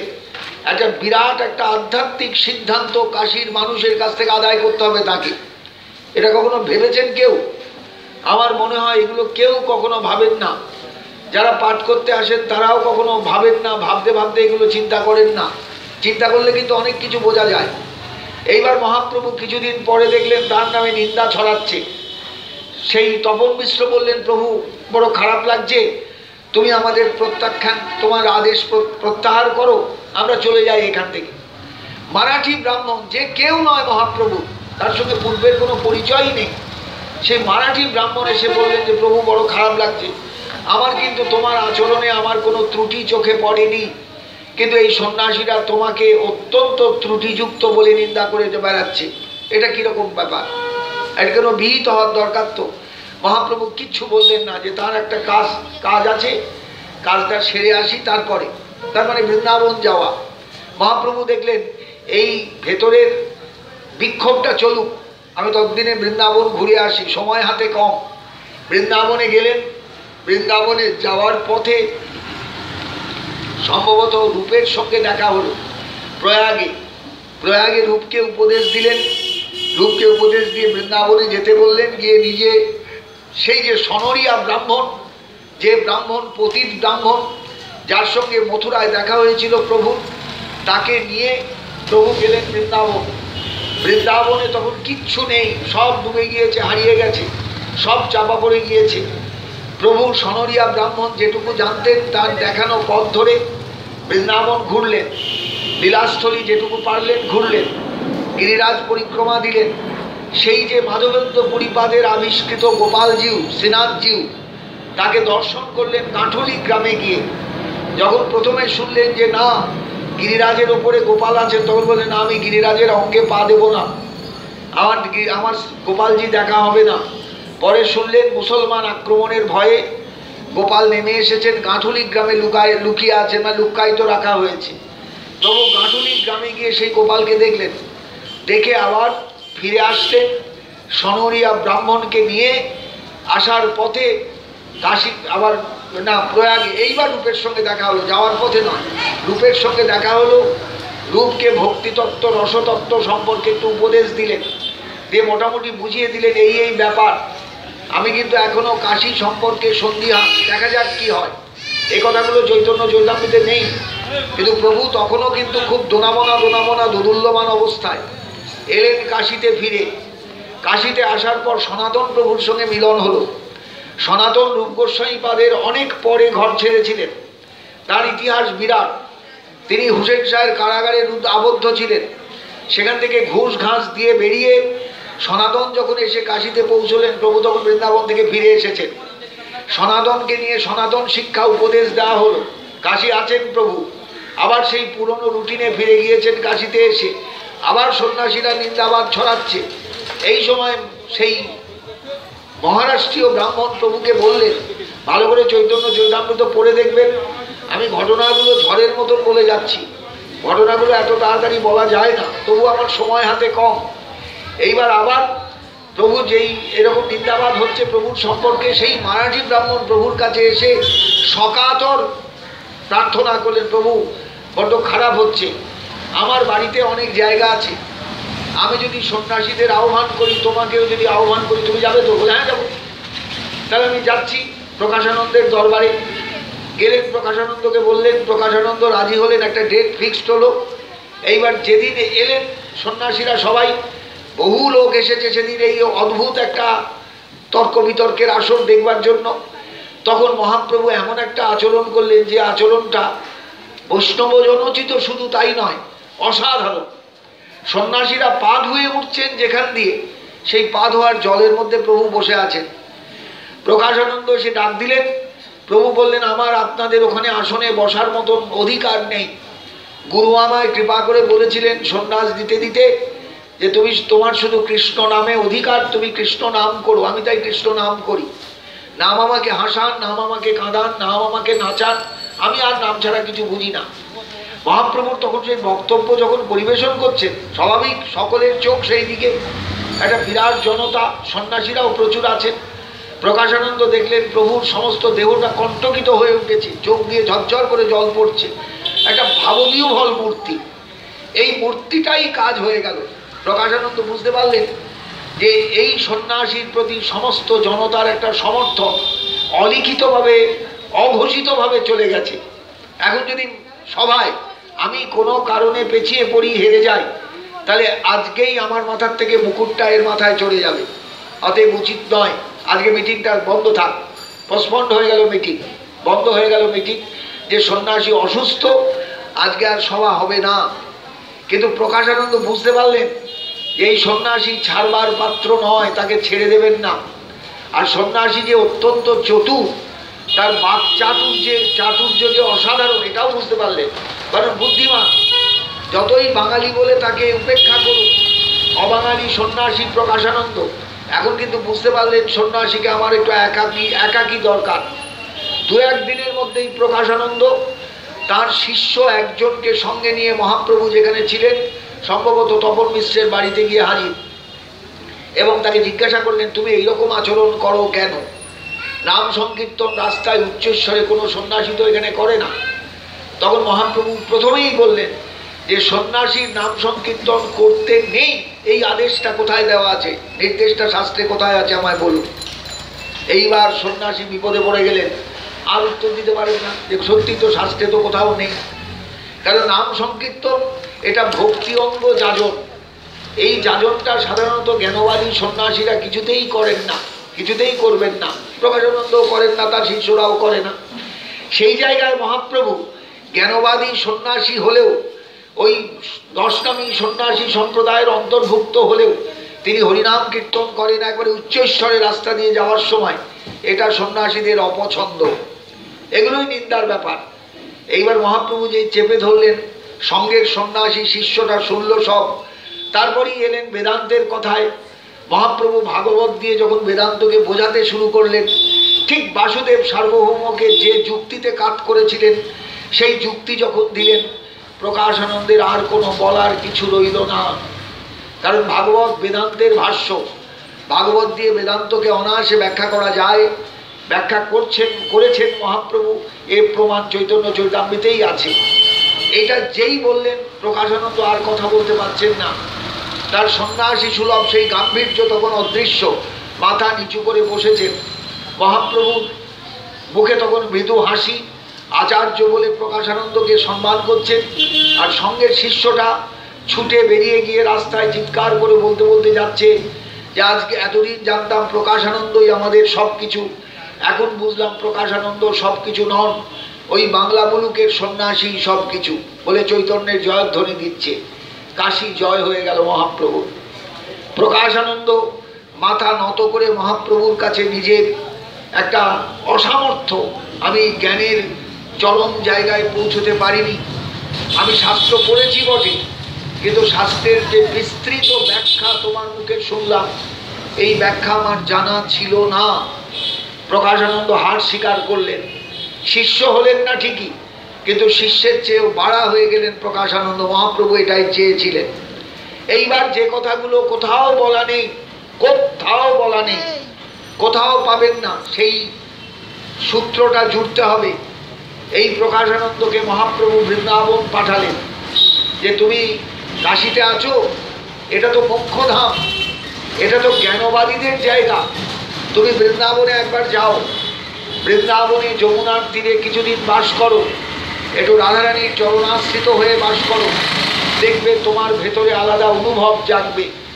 প্রকাশানন্দ সম্ভবত এরপরে কোথাও আমি পাইনি, কিন্তু অঙ্কগুলো আমায় মেলাতে হয়েছে। প্রকাশানন্দ সব কিছু ছেড়ে, নিজের পুরনো জীবন ছেড়ে, সন্ন্যাসীদের এত সন্ন্যাসীর গুরুগিরি, সেই গুরুগিরি ছেড়ে একবারে বৃন্দাবনে চলে আসেন। সেই যুগে কত মানুষ যে সর্বস্ব ছেড়ে বৃন্দাবনে এসেছিলেন তারই হত্যা নেই। প্রকাশানন্দ তাদের একজন। কাশীর সিদ্ধান্তটা মহাপ্রভুকে জানিয়ে দিলেন যে তুমি নিশ্চয়ই, তোমার আর জিজ্ঞাসা করার কিছু নেই, তুমি রাধা গোবিন্দের মূর্তি প্রতিষ্ঠা করো, আমি সেখানে উপস্থিত থাকবো। সম্ভবত যেদিন রূপ গোস্বামীপাদ বৃন্দাবনের যোগপীঠ, যেখানে রাধা কৃষ্ণের, রাধা গোবিন্দের মন্দির আছে, সেই লাল পাথরের বিরাট মন্দির, যাকে পরে আরবদেব ভেঙে দিয়েছিলেন মাথাটা, সেই মন্দির প্রতিষ্ঠার সময়ে প্রকাশানন্দ উপস্থিত ছিলেন বৃন্দাবনে। আমার এটা দৃঢ় ধারণা। সেদিন কিন্তু একবারে লাইভ টেলিকাস্ট করার কেউ ছিল না। সেই ঘটনাগুলো লিখিতভাবেও রাখা হয়নি যে ভবিষ্যতের প্রয়োজনীয়তা কত। কিন্তু পরবর্তীকালে আমরা দেখতে পাচ্ছি প্রবোধানন্দ সরস্বতী এই নাম নিয়ে বৈষ্ণব জগতে 5খানা গ্রন্থ, যার প্রত্যেকটার মধ্যে প্রবোধানন্দের অসাধারণ অনুভবের প্রকাশ। তিনি রাধা তত্ত্বকে অনুভব করে লিখছেন রাধারস সুধানিধি, তিনি রাস তত্ত্বকে অনুভব করে লিখছেন আশ্চর্য রাস প্রবন্ধ, তিনি বৃন্দাবন মহিমাকে অনুভব করে লিখছেন বৃন্দাবন মহিমামৃতম, তিনি গীত গোবিন্দের রস আস্বাদন করে লিখলেন সঙ্গীত মাধবম, আর সব শেষে মহাপ্রভুর চরণে তার অসাধারণ শ্রদ্ধার্ঘ্য নিবেদন করলেন চৈতন্য চন্দ্রামৃত গ্রন্থ দিয়ে। বিষয়টা বুঝতে পারছেন? আমি কিন্তু ঝড়ের মতন দুদিনে আপনাদের কাছে কথা বলেছি। কাল আমার ইচ্ছা ছিল ঘন্টা দেড়েক পাঠ করবো, কিন্তু পারলাম না, সময়ের অভাব। আমি এসেছিলাম 8টায়, বসলে 1.5 ঘন্টাই পাঠ হতো, কিন্তু আমি তো বসতে পারিনি 8টার সময়। 8টার 8:30 হয়ে গিয়েছে পাঠ আরম্ভ করতে করতে, 9:30 ছেড়েছি, 1 ঘন্টা মাত্র পাঠ করেছি। ইচ্ছা থাকলেও আমার কালকে উপায় ছিল না। আজকেও আমার উপায় নেই, আমায় ফিরে যেতে হবে। আমাকে 7টার সময় স্টেশনে গিয়ে 7টায় রওনা দিতে হবে, স্টেশনে যেতে হবে। আমাকে গাড়ি করে নবদ্বীপ বেরিয়ে যেতে হবে। কাজে আমি আপনাদের কাছে মূল জিসটা শুধু বলে গেলাম। আমাদের অনেক কিছু অজানা, অনেক তথ্য আমাদের কাছে অজানা, অনালোচিত একদম, এগুলোর আলোচনা কেউ করেন না। সেই প্রবোধানন্দ সরস্বতী তার শেষ শ্রদ্ধার্ঘ্য জানিয়েছেন। এই গ্রন্থটা আমি জীবনে বহু জায়গায় পাঠ করেছি, নবদ্বীপে সম্পূর্ণ গ্রন্থ পাঠ করেছি, পাঠ দুয়ে আরও বিভিন্ন জায়গায় পাঠ করে এত তৃপ্তি পাই, এত আনন্দ পাই যে আপনাদের কাছে আমি কি ভাষা দিয়ে বলবো আমি জানি না। আমরা মহাপ্রভুকে কতটুকু চিনি, মহাপ্রভু সম্পর্কে আমাদের ধারণা কতটুকু। ভগবান বানিয়েছি, ঠাকুর ঘরে বসিয়ে দিয়েছি, ব্যাস লেটা চুকে গেছে। মহাপ্রভু শুধু ভগবান হয়ে আসেননি, মহাপ্রভু আমার ঘরের মানুষ হয়ে এসেছিলেন, আমাকে সচেতন করতে এসেছিলেন, আমাদের সচেতন করতে এসেছিলেন, আমাদের ভেতরের চৈতন্যের জাগরণ ঘটাতে এসেছিলেন। অথচ আজকে 500 বছর ব্যবধানে আমরা তাকে ভুলতে বসেছি, তার জন্মস্থান ভুলতে বসেছি, সব কিছু ভুলতে বসেছি। তার মানে আমরা কতটুকু মহাপ্রভুকে শ্রদ্ধা করি এইখানেই কিন্তু ধরা পড়ে যাবে, কতটুকু নিত্যানন্দকে শ্রদ্ধা করি এইখানেই ধরা পড়ে যাবে। এই রাধা কৃষ্ণ ভাবনাকে মহাপ্রভু যে দক্ষিণ ভারত থেকে আনতে গেলেন, এটার পেছনে কিন্তু সবটাই নিত্যানন্দের দান, সবটাই। কারণ মহাপ্রভুকে দক্ষিণ ভারতের উপাসকদের খবরটা নিত্যানন্দই সম্ভবত দিয়েছিলেন। সম্ভবত কেন, আমার 100% এখানে আমার অনুমান সত্য যে নিত্যানন্দ ছাড়া আর কেউ দেননি। নইলে বাসুদেবকে আত্মসাৎ করার পরই মহাপ্রভু আচার্যকে বললেন, অভিভাবককে বললেন, আচার্য আমি দক্ষিণ ভারত যাব, মাসটা হলো বৈশাখ মাস, অসম্ভব গরম দক্ষিণ ভারতে। বাসুদেব নিশ্চয়ই তাকে তখন বারণ করলেন, এবং চৈতন্য চৈতামৃতেও আছে, এই গরমের মধ্যে তুমি বৃন্দাবন এই দক্ষিণ ভারত যাবে কেন? বলে আমার কাজ আছে। বলে কাজ আছে, কি কাজ? সম্ভবত এই জায়গায় বাসুদেব তাকে একটু বিশেষভাবে চাপ দিয়েছিলেন, আমার কাজটা বলো। তখন বাসুদেবকে মহাপ্রভু সম্ভবত বলেছিলেন, আমি একটা হারিয়ে যাওয়া বৈষ্ণব সম্প্রদায়কে খুঁজতে যাচ্ছি, যারা রাধা কৃষ্ণ উপাসনা করত এবং সেই ভাবনায় ডুবে থাকতো বা ডুবে থাকে, তাদের খুঁজতে যাচ্ছি। তখন বাসুদেবের মাথায় বিদ্যুৎ চমকের মতন মনে পড়ে যে মানুষটি দক্ষিণ ভারতে উড়িষ্যার রাজা প্রতাপরুদ্রের রাজ প্রতিনিধি হিসাবে কাজ করেন, চাকরি করেন। যেমন রাজ্যপালরা চাকরিজীবী, এক একটা চাকরি, সেন্ট্রাল গভর্নমেন্টের চাকরি তারা, ঠিক যেমন স্টেটে রাজ্যপালরা থাকেন, তেমনি উড়িষ্যার রাজা গজপতি প্রতাপরুদ্রের একজনা প্রতিনিধি রূপে রাজমহেন্দ্রীতে বসে তিনি উড়িষ্যা শাসন করেন, দক্ষিণ দিকের উড়িষ্যা। এই লোকটাকে বাসুদেব দেখেছিলেন রাজসভায় কটকে। মানুষটার চরিত্র, মানুষটার কথাবার্তা, মানুষটার হাব ভাব আচরণ এই বৈদান্তিক পণ্ডিতের চোখে ধরা পড়েছিল, খুব ভালো লেগেছিল তার। কাছাকাছি বাসুদেব তখন তাকে বলেন, একটা পরিচিত লোকের সন্ধান তোমায় দিচ্ছি, তুমি দক্ষিণ ভারতে যাওয়ার পথে গোদাবরী পার হয়ে রাজমহেন্দ্রী নামক স্থানে এই লোকটার সঙ্গে একটু দেখা করো, এই লোকটা অনেক কিছু জানতে পারে দক্ষিণ ভারতের খবর। তাহলে তোমার রাস্তায় একটা পরিচিত লোকও হলো, আর একটা কথা, তোমার হয়তো তুমি যা জানতে যাচ্ছ সেটাও হয়তো জানতে পারবে। এইবার রামানন্দ রায়ের সঙ্গে মহাপ্রভুর কাকতালীয়বৎ ঘাটে দেখা হয়ে গেল, গোদাবরীর ঘাটে। মহাপ্রভু রামানন্দের ঠাটবার দেখে, প্রোটোকল দেখেই বুঝতে পারলেন এই রামানন্দ রায়। আর রামানন্দ মহাপ্রভুকে সন্ন্যাসী দেখে প্রণাম করতে কাছে এগিয়ে এলেন। প্রভু জিজ্ঞাসা করলেন, তুমি রামরায়? রামরায় বললেন, আমি সেই শুদ্রাধম, এইভাবে বলা আছে চৈতন্য চরিতামৃতে। এইবার দুজনার সঙ্গে যখন জড়াজড়ি করছেন, স্বাভাবিকভাবেই মহাপ্রভুর স্পর্শে রামানন্দ রায় পুলকিত, রামানন্দের মতন সাধকের স্পর্শে মহাপ্রভু আনন্দিত। তখন প্রভু বললেন, তোমার সঙ্গে আমার দু চারটে কথা আছে।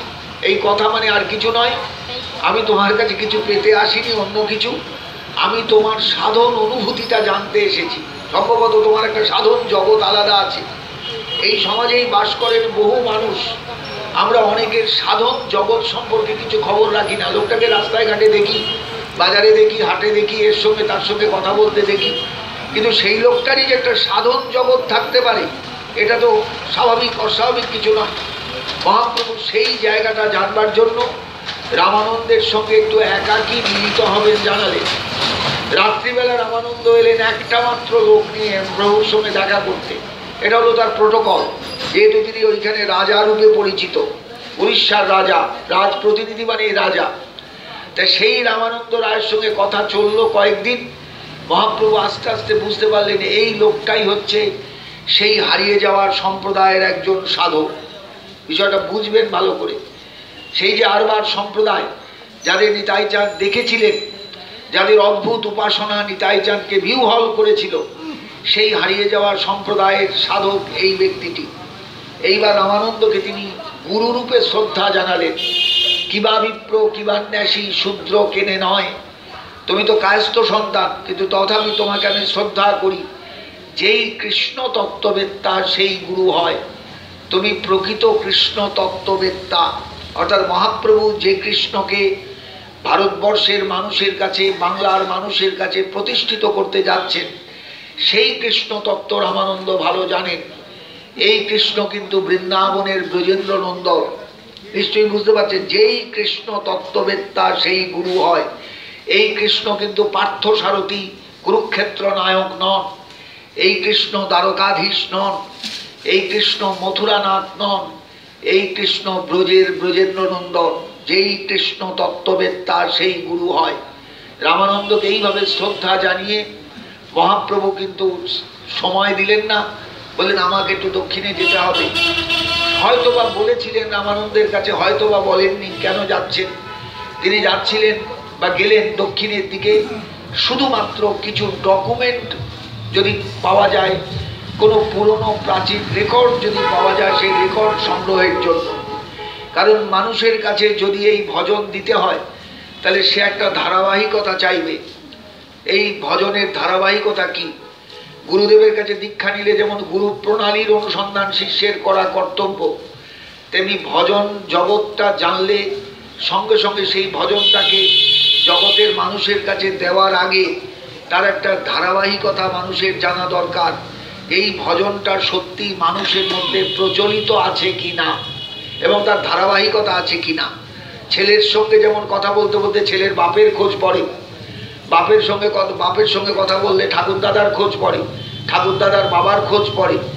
যেমন আস্তে আস্তে সম্পূর্ণ তালিকাটা বোঝা যায় যে না, এ অবৈধ সন্তান নয়, এ জারদ সন্তান নয়, এর একটা তালিকা আছে, বংশ তালিকা আছে। তেমনি ভজনেরও একটা বংশ তালিকা থাকা দরকার। ভালো করে বুঝবেন জায়গাগুলো। ভজন যদি আকাশ থেকে পড়া হয়, যেগুলোর কোনো ইতিহাস নেই, পেছনে কোনো ব্যাক হিস্ট্রি নেই। দেখবেন আমাদের সমাজে এরকম অনেক ভজন প্রচলিত যেগুলোর কোনো ব্যাক হিস্ট্রি নেই। হয়তো 150 বছরের আগে শুরু হয়েছে, চলছে একটা নতুন সম্প্রদায়ের নাম দিয়ে। এগুলো কিন্তু প্রকৃত ভজন নয়, কারণ এগুলোর প্রাচীনত্ব নেই বললেই চলে, ইতিহাস নেই বললেই চলে। মানুষ মানবে একটা ঐতিহাসিক তথ্যকে, মানুষ কখনোই আধুনিকতাকে মানবে না। আপনি আধুনিকতা একটা জামা কাপড়ের মতো নয়, আমি চেঞ্জ করে ফেললাম, আজকে এই করলাম কালকে ওই করলাম, এটার মতো নয়। আপনি যখনই ভজন জীবনে প্রবেশ করবেন দেখবেন এই ভজনে কত মানুষ সিদ্ধ হয়েছেন তার তালিকাটা খোঁজ করবেন, এটা করা দরকার। নইলে আপনি যে ঝাঁপ দিচ্ছেন একটা ভজনের মধ্যে, সেই ভজনটা সত্যি আপনাকে গন্তব্যে পৌঁছে দেবে তো, একটা লক্ষ্যে পৌঁছে দেবে তো। লক্ষ্যহীন ভজন তো আর হয় না। ভজন ভজনীয় তত্ত্বের কাছে নিয়ে যাবে, সাধন সাধ্য তত্ত্বের কাছে নিয়ে যাবে। যদি সাধ্য তত্ত্বের কাছে সাধন না নিয়ে যায়, সেই সাধন কখনোই প্রকৃত সাধন নয়, এলোমেলো হয়ে যাবে সব। এবং আমাদের সমাজে এরকম এলোমেলো ভজন অনেক আছে, আমি নাম করব না, এরকম প্রচুর আছে। তো সেই জায়গায় মহাপ্রভু দেখুন কত বাস্তববাদী পুরুষ, দেখুন তিনি চললেন দক্ষিণে, যে এই ভজনটার পেছনে ইতিহাস কত দূর পর্যন্ত বিস্তৃত। তিনি বিল্বমঙ্গলের কর্ণামৃতটা যেই আবিষ্কার করলেন, তখন দেখলেন বিল্বমঙ্গল রামানন্দের অনেক আগে। তার মানে দক্ষিণ ভারতে একটা প্রাচীন বৈষ্ণব বিল্বমঙ্গল। ব্রহ্মসংহিতার ৫ম অধ্যায় খুঁজে পেলেন, সে তারও দেখলেন প্রাচীনতা অনেকখানি, আজকের নয়। ব্রহ্মসংহিতা একটা প্রাচীন গ্রন্থ, ব্রহ্মার মুখনিসৃত বাণী, সুতরাং একটা প্রাচীনত্ব পেলেন। এইবার এই ভজনটাকে দাঁড় করিয়ে মহাপ্রভু মানুষের কাছে দেওয়ার জন্য প্রস্তুতি নিতে বললেন রূপ গোস্বামীপাদকে। রূপ গোস্বামীপাদ সত্যিকারের মহাপ্রভুর সেনাপতি ছিলেন, দুই ভাই রূপ সনাতন। ঠিক সেনাপতির যা করা উচিত সেইভাবেই রূপ গোস্বামীপাদ উজ্জ্বল নীলমণি গ্রন্থে নায়িকা প্রকরণ, নায়ক প্রকরণে কৃষ্ণের নায়কত্ব, রাধারানীর নায়িকাত্বকে দাঁড় করিয়ে, প্রেয়সিত্ব নয়, স্ত্রী নয়, প্রেয়সিত্বকে দাঁড় করিয়ে এইবার সেই ভজনটাকে দাঁড় করে মানুষের কাছে আনলেন। বৃন্দাবন থেকে ছড়ালো সর্বত্র। আমরা যে ভজন আজকে করি, ভজন আজকে দেখি, সবই কিন্তু বৃন্দাবন থেকে পাওয়া, এগুলো সব ব্রজের। এবং এই জন্য মানুষ ব্রজে ছোটে, কিন্তু সেই ব্রজের মহিমা আজকে অবলুপ্ত, প্রায় নষ্ট হয়ে যাচ্ছে। কাছাকাছি আমাদের প্রত্যেকের একটা চেতনার সঙ্গে এই বিষয়ের একটা সংযোগ দরকার। আমরা যেন সত্যি বিশ্বাস করুন, আমি শুধু কথাগুলো বলছি, এটা কোনো প্রসঙ্গ নয়, তবুও প্রসঙ্গ যে আমাদের জীবনের বাস্তবতার সঙ্গে এগুলোর প্রয়োজন আছে। আমি যে ভজনটা করছি সেই ভজনটা সঠিক কি? এই যে অদ্বৈত প্রভুর, নিত্যানন্দ প্রভুর, মহাপ্রভুর প্রদত্ত ভজন বা পরবর্তীকালে গোস্বামীগণের প্রদত্ত ভজন, এর মধ্যে যে একটা ঐতিহাসিকতা আছে, এটা তো সত্যি কথা মানতে হবে। এবং মূলত যতই আমরা মাধ্য গৌড়ীয় বৈষ্ণব সম্প্রদায় বলি, এটা মধ্যাচার্যর থেকে এসেছে তা নয়। মহাপ্রভু মূলত আরবার সম্প্রদায়ের উত্তরসূরি, আরবার সম্প্রদায়। যেহেতু আরবার সম্প্রদায়কে সম্প্রদায় হিসাবে ওরা মানেনও নি, বলেনও নি। এই আরবার জগতের আরবার ভক্তরা কেউ নিজেদের সাম্প্রদায়িক কোনো ছাপ চায়নি। যেমন প্রত্যেক সম্প্রদায়ের একটা ছাপ আছে, সম্যক প্রদদাতি ইতি সম্প্রদায়। সম্যক রূপে কিছু দান করার ক্ষমতা যাদের আছে তার নাম সম্প্রদায়। আরবারদের নিশ্চিন্তভাবে সম্প্রদায়ী হিসেবে উল্লেখ করা যায়, কিন্তু তারা কোনোদিন এই তকমাটাই চায়নি, এই তকমাটাই চায়নি। তারা ভজনে বুধ হয়ে পড়েছিল। বিল্বমঙ্গল তকমা চেয়েছেন, বিল্বমঙ্গলের কর্ণামৃত পড়লে সেরকম মনে হয়, আদৌ নয়। ভাবুক কবি, রসিক কবি, অসাধারণ ভাবনার জগতে আছেন। কবিরাজ গোস্বামীপাদ বিল্বমঙ্গলের কর্ণামৃতের ব্যাখ্যা করছেন, বলছেন এই ভক্তের 3টে ভাবনার জগতে মুহুর্মুহু যাতায়াত। এই যদি চেতন স্তরে থাকেন, পরমুহূর্তেই তিনি অর্ধচেতন স্তরে, পরমুহূর্তে তিনি সমাহিত। এইভাবেই কখনো বাহ্য দশা, কখনো অর্ধবাহ্য দশা, কখনো অন্তর্দশা। এক একটা শ্লোকের এইরকম 3 রকম করে ব্যাখ্যা দিয়েছেন কবিরাজ গোস্বামী বিল্বমঙ্গলের কর্ণামৃত গ্রন্থে। মানুষ পড়ে নাকি কোনো কিছু পড়ে? কবিরাজ নিজে টিকা করেছেন। বিল্বমঙ্গল সাধক, চোখ অন্ধ, সে অন্ধবিঙ্গ বিল্বমঙ্গলের অন্তর্দৃষ্টি খুলে গিয়েছে, বৃন্দাবনকে দেখছেন, বৃন্দাবন চন্দ্রকে দেখছেন, হাহাকার করে কাঁদছেন। নায়িকা ভাবে, নিজেকে কৃষ্ণ নায়িকা ভেবে, রাধা ভাবে ভাবিত হয়ে তিনি কাঁদছেন। অন্তর জুড়ে শুধু কান্না।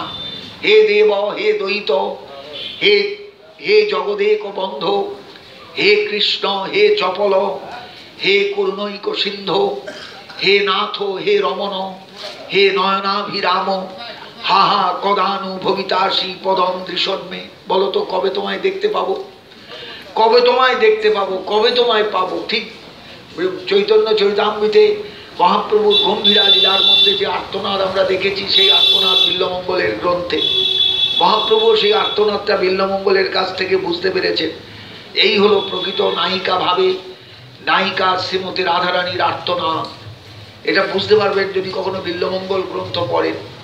প্রেমদঞ্চমে, কামদঞ্চমে, জীবন বেদনঞ্চমে, বৈভবঞ্চমে, জীবনঞ্চমে, জীবিতঞ্চমে, দৈবতঞ্চমে, দেব না পর ভেদেব। তুমি আমার সর্বস্ব, আমার তুমি প্রেমদ, আমার তুমি কামদ, আমার তুমি জীবন, আমার তুমি জীবিত, আমার তুমি বেদন, আমার তুমি বৈভব, আমার তুমি অদৃষ্ট, আমার তুমি সব, আমার তুমি ছাড়া কেউ নেই। এই হলেন বিল্বমঙ্গলের গ্রন্থ, বিল্বমঙ্গলের কথা। এবং সেই কথাগুলোকেই মহাপ্রভু দেখলেন পরবর্তীকালে একেবারে রায় রামানন্দের বক্তব্যের সঙ্গে মিলে হুবহু মিলে যায়, হুবহু মিলে যায়। রামানন্দ রায় মহাপ্রভুকে শোনাচ্ছেন। মহাপ্রভু জিজ্ঞাসা করলেন, কৃষ্ণের স্বরূপ কহ, রাধিকা স্বরূপ রস কোন তত্ত্ব, প্রেম কোন তত্ত্বরূপ। বিল্বমঙ্গল তার গ্রন্থে লিখছেন, চাতুর্যৈক নিদান সীম চপলা পাঙ্গচ্ছটা মন্থরম লাবণ্যামৃত বীচি ললিত দৃশম লক্ষ্মী কটাক্ষাদৃতম কালিন্দী পুলিনাঙ্গন প্রণয়নং কামাবতারাঙ্কুরম বালং নীলমমি বয়ং মধুরিম সারাজ্যমারাধনুম। নায়িকা বলছেন, নায়িকা রূপে বিল্বমঙ্গল বলছেন, আমার আর কিচ্ছু নয়, আমি ওই বালকটিকে চাই, নীলমমি বালকম, নীল বালকটিকে চাই। আমি সমস্ত জগৎ সংসার পাবো এই বালকটিকে লাভ করলে। যেন মনে হচ্ছে কামের অবতার, কাম সাক্ষাৎ এসেছেন, নবীন কন্দর্প সাক্ষাৎ মদর্প পাল। এই বলে বিল্বমঙ্গল ঠিক এইরকম কান্নায় ভেঙে পড়েছেন। তার গ্রন্থে আমরা অনুভব করতে পারি। নিজে লিখছেন বিল্বমঙ্গল, অস্থি সস্তরণী করাগ্র বিগলৎ কল্প প্রসূনাপ্লুতম বস্তু প্রস্তুত বেণুনাদ লহরী নির্বাণ নির্ব্যাকুলম হস্তন্যস্ত নির্বাণ নির্ব্যাকুলম হস্তন্যস্ত চিতাপবর্গম অখিল উদারম কিশোরাকৃতি। আমি সেই অখিল উদার কিশোরাকৃতি বালকটিকে চাই, যিনি বংশী বটের ছায়াতলে দাঁড়িয়ে বাঁশি বাজাচ্ছেন, ডুবে গিয়েছেন বাঁশির সুরে। সহস্র সহস্র ব্রজদেবী তার কাছে ছুটে এসেছেন, নিবিবন্ধন খুলে গিয়েছে, ধরেছেন হাত দিয়ে, সেই অবস্থায় ঘিরে ধরেছেন সবাই। আকাশ থেকে পুষ্পবৃষ্টি হচ্ছে। আমি ওই বালকটিকে, ওই কিশোরটিকে চাই, নবকিশোর নটবরকে চাই। এই যে ভাবনাগুলো গৌড়ীয় বৈষ্ণব জগতের, এগুলো সব মহাপ্রভুর আনিত সম্পদ। তিনি এনেছিলেন আমাদের জন্য। তিনি চেয়েছিলেন আমরা যাতে ভাবনার জগতে ডুব দিয়ে, এই ভাবরত্নাকরে ডুব দিয়ে, ভাবের সমুদ্রে ডুব দিয়ে যাতে এই রত্ন আহরণ করে জীবনটাকে কৃতার্থ করতে পারি। কে কতটুকু ভাবি বলুন দেখিনি, কে কতটুকু ভাবি? প্রবোধানন্দ সরস্বতীবাদ সব শেষে সম্ভবত এই গ্রন্থটা লিখেছেন। মহাপ্রভু সম্পর্কে প্রত্যেকটা শ্লোক এত অসাধারণ, যেন চাবুক মেরেছেন প্রত্যেককে। বাইরে গৌর ছেড়ে যেও না, গৌর ছাড়া আমার গতি নেই, গৌর অপরম নেই গতি। আমি জানি গৌরী আমার একমাত্র গতি। তিনি আমায় পথ দেখিয়েছেন, তিনি আমায় রাস্তা চিনিয়েছেন, তিনি আমায় নিয়ে গিয়েছেন একবারে বৃন্দাবনের দরজায় রাধারানীর চরণ প্রান্তে। আমি রাধারানীকে চিনতাম নাকি? চিন্তা করুন, একবারে নর্থ পোল থেকে সাউথ পোলে চলে এলেন ঘুরে, 180 ডিগ্রি ঘুরে গেলেন এই সন্ন্যাসী। এই যে ব্যাপারগুলো, এগুলো কিন্তু সব আমাদেরই সম্প্রদায়ের ঘটনা। আমরা মহাপ্রভুকে যদি সেইভাবে জানবার চেষ্টা করি, বুঝবার চেষ্টা করি, একটু ভাববার চেষ্টা করি, একটু অনুভব করবার চেষ্টা করি, মনে প্রাণে যদি ভালোবাসি, গৌরহরির কৃপায় তার এই আস্বাদন আমাদের নিশ্চয়ই লাভ হবে, আমরা বঞ্চিত হব না, এ বিশ্বাস আমার আছে। আমি কোনো পাঠকের মুখ থেকে কোনোদিন এসব কথাগুলো শুনিনি, কিন্তু নিজে অঙ্ক মেলাতে গিয়েছি সব জায়গায়, যে অনেক খাপছাড়া কথাগুলো ছড়িয়ে ছিটিয়ে আছে। এই খাপছাড়া কথাগুলোকে মেলালে কিন্তু একটা নিটোল প্রসঙ্গ তৈরি হয়ে যায়, এবং সেই প্রসঙ্গটাই আপনাদের কাছে হ্যামারিং করে দুবার বললাম। একবার নিতাই গৌর ভাগবত সমাজেও একদিন একটু বলে গিয়েছি, এখানেও রাখলাম, কেননা মানুষ একটু জানুক, মানুষ একটু উপলব্ধি করুক যে আমরা যা পেয়েছি এর পেছনে মহাপ্রভু আছেন শুধু নয়, নিতাই চাঁদ নিজে রয়েছেন, নিত্যানন্দ আড়ালে রয়েছেন, তিনি মহাপ্রভুকে প্রেরণা দিয়েছেন, দক্ষিণ ভারত যাও, দক্ষিণ ভারত যাও, পুরীতে বেশি দিন থেকো না, দক্ষিণ ভারত যাও। কেন যাও সেটা কিন্তু চৈতন্য চরিতামৃতে বলা নেই। মহাপ্রভুর ভার কমিয়ে দিয়েছেন, দণ্ডটাকে ভাসিয়ে দিলেন ভেঙে চুরে, নিজেও যেমন ফেলে দিলেন দণ্ডকমণ্ডলু নবদ্বীপের গঙ্গায়, তেমনি মহাপ্রভুর দণ্ডটাকেও ভেঙে দিয়ে তার ভার মুক্ত করে দিলেন। যে সন্ন্যাসীর দণ্ডের চিন্তা করলে মানুষের চিন্তাটা কে করবে? এত বড় মানবিক গুণ সমৃদ্ধ নিত্যানন্দ, তিনি গৌরহরিকেও সেই মানবিক গুণ সমৃদ্ধ করে তুললেন। ভাবতে পারেন কখনো এগুলো, যে সন্ন্যাসীর দণ্ড চলে গেলে কি থাকে? কিছুই থাকে না। মহাপ্রভু নিজে আক্ষেপ করে বলেছেন, একটা ছিল দণ্ড, বাঁশের টুকরো, তাও শেষ হয়ে গেল। নিত্যানন্দ মনে মনে হেসেছেন যে তুমি সন্ন্যাসী রূপে যদি ওই দণ্ডের পুজোয় বসে যাও, দণ্ডকেই যদি সবসময় চিন্তা করো, তাহলে মানুষের কথা চিন্তা করবে কে? পড়ে আছে অবহেলিত মানুষগুলো, যাদের ভেতরে চেতনা সৃষ্টি হলে, যাদের ভেতরে জ্ঞানের প্রদীপ জ্বললে তারা কৃতার্থ হবে, তাদের দিকে একবার তাকাও। মহাপ্রভুকে এইভাবে রাস্তায় নামিয়েছেন নিতাই চাঁদ, মহাপ্রভুকে এইভাবে মানুষের কল্যাণে নামিয়েছেন নিতাই চাঁদ, মহাপ্রভুকে এইভাবে গরমের মধ্যে দক্ষিণ ভারত ঠেলে পাঠিয়েছেন নিতাই চাঁদ। মহাপ্রভুর পেছনে সর্বদার জন্য তিনি আছেন, ছিলেন, এখনো তাকে পাওয়া যায়। আমি গৌর নাম করলে নিত্যানন্দ সেখানে অবশ্যই আসবে। নিত্যানন্দ নর্তনে গৌরের নিত্য অবস্থান, অতএব দুজনার অভিন্নত্ব সম্পর্কে আমাদের সেই ধারণাটা থাকা দরকার যে নিতাই কৃপা কাকে বলে, নিতাই করুণা কাকে বলে। শুধু একবার জয় নিতাই ধ্বনি দিলাম আর সব হয়ে গেল তা নয়, কিন্তু নিত্যানন্দের কৃপাটা অনুভব করুন। এই রাধা কৃষ্ণ ভাবনাটা নিত্যানন্দের দান। দক্ষিণ ভারতে মহাপ্রভু আগে যাননি, নিত্যানন্দ আগে গিয়েছেন। তিনি দেখে এসেছিলেন এই উপাসনা, মূর্তি গড়ে মন্দির তৈরি করে নয়, ভাবনার মধ্যে উপাসনা। এবং সেই উপাসনার কথাই নিজের গুরুর কাছে বলেছেন। গুরু পাঠালেন নিত্যানন্দকে নবদ্বীপে। নবদ্বীপে মহাপ্রভুকে বিশ্বম্বর মিশ্রকে সন্ন্যাসী রূপে সাজিয়ে নিতাই চাঁদ তাকে দিয়ে এই অসাধারণ উপাসনা বাঙালির দরজায় এনে দিলেন। আজকে হাটে মাঠে বাজারে সর্বত্র যুগল মূর্তি, কিন্তু 500 বছর আগে যুগলের কোনো সন্ধান কেউ জানতো না, কেউ জানতো না। তাহলে এবার বুঝে দেখুন যে আমাদের কাছে নিত্যানন্দের অবদান কতখানি, গৌরহরির অবদান কতখানি, প্রকাশানন্দ ওরফে প্রবোধানন্দের অবদান কতখানি। অথচ আমরা এগুলো কিন্তু আলোচনার মধ্যে আনি না, কখনো কেউ আলোচনা করেন না। আমি একটু ব্যতিক্রমী আলোচনা সব জায়গায় রাখতে চাই, রাখবার চেষ্টা করি। তার কারণ আমার ধারণা হয় যে মানুষ এইগুলো একটু যদি ভাবে, আর ভাবতে গিয়ে যদি একটু গ্রন্থ নাড়াচাড়া করে, তাহলে মানুষ উপকৃত হবে, মানুষ লক্ষ্যভ্রষ্ট হয়ে যাবে না, এলোমেলো পথে যাবে না, আবল তাবল জায়গায় যাবে না। মনে রাখবেন আমাদের পদকর্তাগণ, আমাদের দিশারি নরোত্তম দাস ঠাকুর মহাশয় আমাদের দিশারি। তিনিই আমাদের জানিয়েছেন, হেন নিতাই বিনে ভাই রাধা কৃষ্ণ পাইতে নাই, দৃঢ় করি ধর নিতায়ের পায়। বাইরে এই নিত্যানন্দ কৃপা ছাড়া রাধা কৃষ্ণ তত্ত্বকে জানা যায় না, কারণ এটা নিতাই চাঁদের দান। বৃন্দাবন দাস ঠাকুর চৈতন্য ভাগবতের অন্তলীলায় জানাচ্ছেন, গোপিকার যেই প্রেম কহে ভাগবতে, একেলা নিত্যানন্দ হইতে পাইবে জগতে। গোপিকার যে প্রেমের কথা আমরা ভাগবতে পাই, একেলা নিত্যানন্দ, সেখানে মহাপ্রভুকে বাদ দিয়েছেন বৃন্দাবন দাস, কারণ নিত্যানন্দই এই যুগল তত্ত্বের আবিষ্কারক, নিত্যানন্দই এই যুগল তত্ত্বের প্রধান কর্তা, নিত্যানন্দই মহাপ্রভুর বকলমে আমাদের এই যুগল তত্ত্বের আস্বাদন দাতা। তাই নিজে লিখছেন বৃন্দাবন দাস, গোপিকার যেই প্রেম কহে ভাগবতে, একেলা নিত্যানন্দ হইতে পাইবে জগতে। আসুন সেই নিতাই চাঁদের চরণে প্রণাম জানিয়ে, গৌরহরির চরণে প্রণাম জানিয়ে আমরা আজকের মতন আলোচনা এখানেই শেষ করি। আশীর্বাদ করবেন। আমি কিন্তু খুব শরীর সুস্থ নিয়ে আসিনি এবার, তবুও এসেছি, কারণ এই প্রতাপ সঙ্গে এক ভদ্রলোক ছিলেন, আমাকে খুব ডাক্তারবাবু ছিলেন, আজকের কথা নয়, অনেক দিনের কথা, যার সঙ্গে যোগাযোগ ছিল দীর্ঘকাল। তারপরে মাঝখানে কিছুদিন আসিনি, আবার আসছি। যেদিন আসা বন্ধ হয়ে যাবে, একবারে বন্ধ হয়ে যাবে।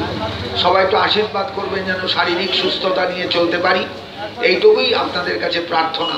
সবাই সুস্থ থাকুন, ভালো থাকুন, আনন্দে থাকুন, এটাই আমি চাই একান্তভাবে আমার অভীষ্টের চরণে। জয় নিতাই, জয় গৌর সুন্দর, জয় গৌর ভক্তবৃন্দ। হরে কৃষ্ণ কৃষ্ণ কৃষ্ণ হরে হরে, হরে রাম রাম রাম হরে হরে, হরে কৃষ্ণ কৃষ্ণ কৃষ্ণ হরে হরে, হরে রাম রাম রাম হরে হরে। নিতাই গৌর সীতানাথ গদাধর শিবাস প্রেমানন্দে। হরি হরি বল, হরি হরি বল, হরি হরি বল। জয় মা।